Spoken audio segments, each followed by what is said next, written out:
Welcome back to K-Nation. We got to take some time now to chat it up about all things Wildcats football and basketball. And Lainey, we got the perfect guest for just that. Yeah, Mason Voth from EMAW Online and Rivals joins us now in studio. Thanks for being here today. Yeah, thanks for having me come on up. I enjoy being back in Topeka, so it's fun to get up here. Well, after yesterday's performance for K-State men's basketball, should they be ranked? It might be a little too soon for that. To me, the thing that's still lacking from K-State is that full 40-minute performance that they've shown. They also haven't played, this top-tier competition yet, but I do think last night was still significant for them with what they did against Nebraska. They've got some players.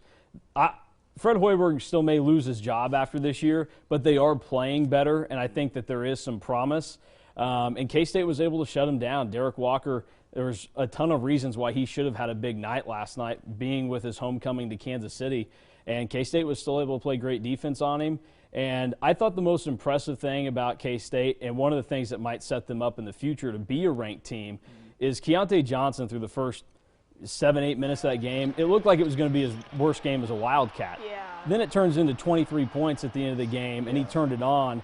And to have a guy that can go from, hey, it's not looking like a good night, but can still find it in the middle of the game or at the end of the game, that's significant because I don't think K-State's had that even when Nigel Pack was in town the last 2 years. What's the proper reaction right now from Wildcat fans? Are we overreacting, underreacting? Because they're 10-1. It looks great on paper, but they maybe, I don't know that they've played a tournament team, if we're being honest. Yeah, I don't think that there's a reason to say that's an overreaction, mainly because Jerome Tang, the energy that he provides and how great he seems to fit what's going on in Manhattan, there's no reason to overreact to that. I think it's a big deal. And then being 10-1 is better than what I would have anticipated at this point.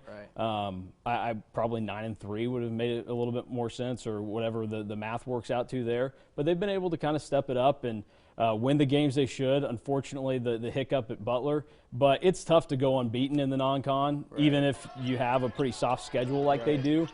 So a road loss to a Big East team isn't a big deal. They look like a team right now that can compete in the Big 12.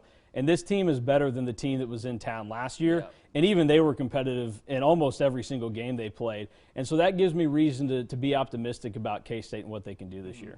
And Jerome Tang said the difference between a Christmas and a Merry Christmas is winning that game on Wednesday. So hopefully they can actually They need to have a Merry Christmas for sure. We got to talk football, though. We've talked so much basketball. K-State gets Alabama. That's a pretty big game. What's it going to take for a Wildcat victory? Maybe some hopes and prayers would be where I would start. We're sending those up. Yeah, but then I also think that it's going to come down to not being overwhelmed when you get out there and go, that's Alabama. That's Will Anderson. That's Bryce Young. Nick Saban's over there.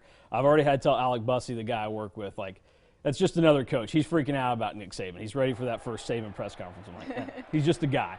But I think that they're going to have to go out there and be ready to be confident and just look at it as another team. And I think Chris Kleiman does a really good job of getting those guys in that mindset.